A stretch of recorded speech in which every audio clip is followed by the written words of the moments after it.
시청자 여러분 안녕하십니까? 저희는 학내 이슈를 진단하고 분석하는 학내 최초 좌담 프로그램 시샤연구소입니다. 최근 제64대 총학생회 시그널의 임기가 마무리돼감에 따라 제65대 총학생회를 꾸리기 위한 예비후보 등록 기간이 있었습니다. 하지만 기간 내에 아무도 입후보하지 않으면서 선거가 무산됐고 연석회의 체제로 전환될 예정입니다. 오늘 시샤연구소 1부에선 선거 무산의 배경과 학내 구성원의 의견을 들어보고 2부에선 연석회의 체제의 전망 알아보도록 하겠습니다. 오늘 시샤연구소 1부 김세희 기자와 함께합니다. 안녕하세요. 안녕하세요. 이번 선거가 무산된 걸로 아는데 어떤 과정을 거쳐서 이렇게 된 건지 궁금합니다. 제65대 총학생회 선거는 지난 10월 23일 무산이 확정됐습니다. 지난 10월 6일부터 12일까지 일주일간 예비후보 등록 기간이 있었으나 등록자는 아무도 없었습니다. 이에 따라 예비후보 등록 기간이 13일을 기점으로 다시 일주일 연장됐지만 해당 기간에도 예비후보자가 나오지 않았습니다. 23일 오후 2시 제65대 총학생회 선거는 결국 무산됐습니다. 그렇다면 이번 선거는 왜 무산된 걸까요? 선거 무산의 직접적인 사유는 입후보자가 없었다는 겁니다. 그 이유에 대해 김민규 총학생회장은 두 가지 의견을 제시했습니다.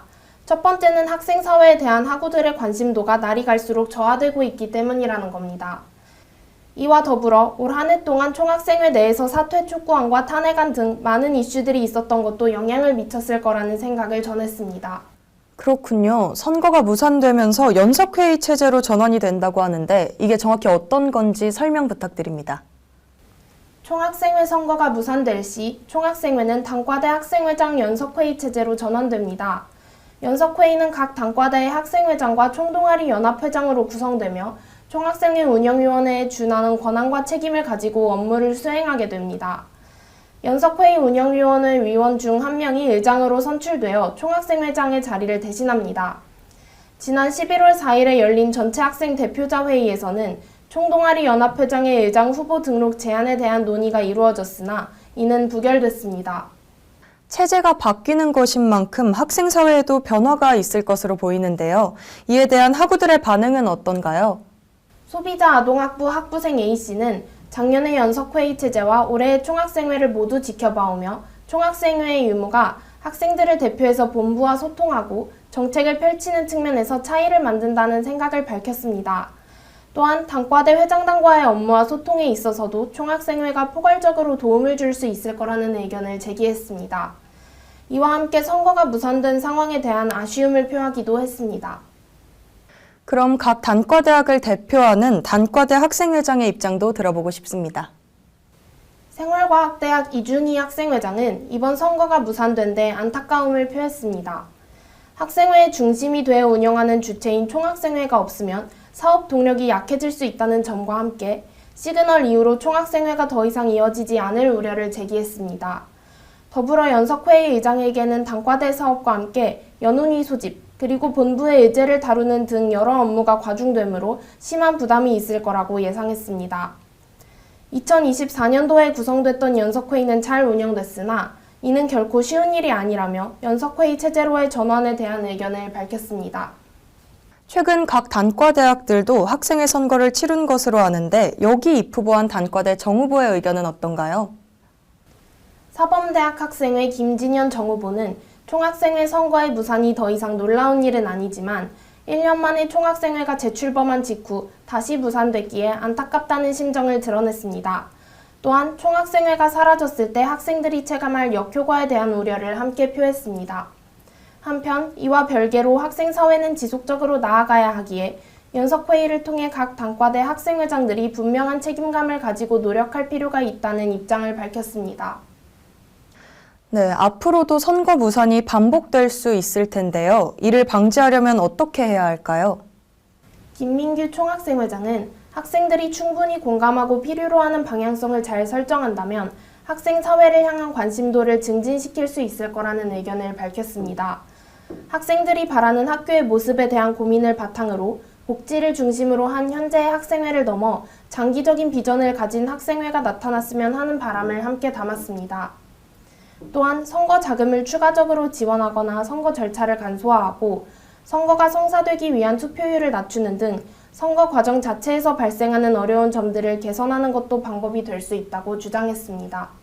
네, 여러 방면을 살펴보고 더 나은 학생 사회로 나아가기 위한 고민이 필요한 때인 것 같습니다. 일부 함께 해주신 김세희 기자 고맙습니다. 계속해서 시사연구소 이어갑니다. 2부에선 2024년 연석회의를 되짚어보고 2026년 연석회의 체제의 전망을 알아보도록 하겠습니다. 2부는 송다윤 기자와 함께합니다. 안녕하세요. 안녕하세요. 이어서 연석회의의 구체적인 운영 체계에 대해 알아보기 위해서 2024년 연석회의 2기 박준섭 의장님과 이야기를 나눠보겠습니다. 안녕하세요. 안녕하세요. 2024년 연석회의 활동을 어떻게 평가하시나요? 2024년은 서울대학교 학생사회에 매우 큰 변화가 있었던 해입니다. 유홍림 총장 재임 2년차를 맞으며 총장 공약이 본격적으로 이행되기 시작했고 첨단 융합학부의 출범과 자유전공학부 체제 개편 등 학사 구조에 중대한 변화가 이어졌습니다. 서울대형 얼씨 사업으로 LNL 건물동이 확장되면서 관학사 내에서 일부 우려가 제기되기도 하였습니다. 이러한 변화 속에서 2024 단과대 학생회장 연석회의는 여러 학우들의 헌신과 참여를 기반으로 체제의 한계를 최소화하고 오히려 변화를 기회로 삼아 주요 현안에 적극적으로 대응할 수 있었다고 생각합니다. 예컨대 LNL 시범 사업 확대 과정에서 학생 피해를 최소화하기 위해 사업 일정의 1년 연기, 공청회 및 학생위원 배석 등 다양한 소통 경로를 확보한 것은 의미 있는 성과였습니다. 또한 수강 신청 오류 문제에 대해 선제적으로 대응하여 사전 간담회와 모니터링단을 운영하는 등 구조적 문제 해결을 위한 다면적 노력이 이어졌습니다. 이러한 대응은 연석회의 운영위원회와 중앙집행위원회의 노력이 학내 언론과 학우들의 지지 및 피드백과 맞물려서 총학생회장단의 부재에도 불구하고 비교적 안정적으로 이루어졌습니다. 교환학생 학점 인정 제도 개편, 군 원격 강좌, 시험 운영 개선 등 교육 본연의 의제에서도 성과가 있었으며 관정도서관 시설 개편이나 관악공익, 야간 셔틀 증차와 같이 일상에서 체감할 수 있는 성과들도 이루어졌습니다. 다만 선거를 통해 형성되는 총학생회의 기조나 조직적 연속성이 부재한 상황에서 일부 한계 역시 존재했습니다. 본부와의 협의 과정에서 안정적 교섭력이 충분히 확보되지 못한 점, 기존 총학생회의 정책적 접근 방식에 대한 혁신적 시도가 비교적 늦게 나타난 점은 아쉽게 생각합니다. 중앙집행위원회의 온라인 소통 게시판, 사업 공모전 등은 의미 있는 진전이었지만 보다 이른 시점에 도입되었다면 한다는 점은 솔직한 생각입니다. 학생들 권리가 침해됐을 때 연석회의가 적극적으로 나서서 학생 대표로서 의견을 내기 유리한가요? 단과대 학생회장은 주로 소속 단과대 자치기구에서의 경험을 기반으로 대표 업무를 수행하는 경우가 많기 때문에 본부 보직자들과의 신뢰 구축이나 업무 스타일 파악에 상당한 시간이 소요됩니다. 그 과정에서 총학생회가 제안하는 의제가 충분히 무게 있게 받아들여지지 못해 협의 과정에서 원활하지 못했던 사례가 있었습니다. 특히 평의원의 참관 인수 조정이나 교육환경 개선 협의회 면담 추진 등에서 협의가 기대만큼 진전되지 못한 경험이 있어 선출직 대표자의 정당성이 충분히 확보되어야 본부와의 정책 협의가 안정적으로 이루어진다는 점을 재확인했습니다. 이는 2021년 연석회의 당시에도 학생위원회 정당성이 문제되었던 사례와 맥을 같이 합니다. 학생 권리와 관련해 작년 디지털 성범죄 TF 학생사회 대표자로서 의견이 잘 반영됐다고 생각하나요? 당시 디지털 성범죄 대책 TF는 교육부총장 주재로 운영되었으나 높은 사회적 관심에 부응하기 위한 상징적 성격이 일부 존재했습니다. 실제 성과 역시 마이스논의 신고 창구 개설, 서포터즈 운영 등 기존 방식의 연장선 위에 머무른 측면이 있었습니다. 실효성 있는 피해자 지원 확대나 사전 예방 교육의 구조적 개편 등 학생사회가 제안한 핵심 의제는 충분히 반영되지 못했습니다. 또한 대외비 논의와 관련해 견해차가 완전히 조율되지 못해 소통에 어려움을 겪은 부분도 존재했습니다. 총학생회 연석회의 체제에서 학생들을 위한 사업 추진 환경은 어떤 차이가 있나요? 연석회의 체제는 임기 중 발생한 문제에 비교적 유연하게 대응할 수 있다는 장점이 있지만 중장기적 관점에서 구조적 문제를 해결하기에는 제도적 제약이 있습니다. 의장단과 중앙집행위원회의 연계성이 총학생회장단 체제에 비해서 현저히 낮기 때문에 의장단이 본부 회의에서 확보한 정보가 정책 설계로 이어지기까지 과정이 분절적이고 지연될 수 있습니다. 세 차례의 의장 교체로 인해 일부 핵심 의제의 연속성이 약화된 측면도 있습니다. 실제로 학부대학 설립추진단 학생위원 교체가 반복되면서 정보가 단절되는 문제가 있었습니다. 반면 총학생회 체제에서는 공약 이행을 중심으로 운영되기 때문에 약속된 사업에 집중하는 경향이 있으나 연석회의 체제에서는 공약이 없기 때문에 예비군 출결, 기초영어 계절학기 개설, 정문 낙서 및 캠퍼스 투어 피해 대응 등 선거 기간에는 부각되지 않았던 현안을 신속하게 처리할 수 있는 장점이 있었습니다. 필요 재원을 기민하게 투입해서 실질적인 개선을 이끌어낸 점은 긍정적인 성과로 평가합니다. 앞으로 2026년 연석회의를 통해 기대하는 방향이나 성과가 있을까요? 연석회의는 본질적으로 총학생회의 재건과 안정화의 목적을 두고 있기에 개정된 총학생회칙을 바탕으로 조직 공백을 얼마나 신속하고 안정적으로 메워나가느냐가 당장의 핵심 과제가 될 것입니다. 특히 올해 변경된 의장 선출 방식이 실제로 어떻게 작동하는지 평가가 이루어져야 할 것입니다. 대외적으로는 3가지 사안을 주목해야 한다고 생각합니다.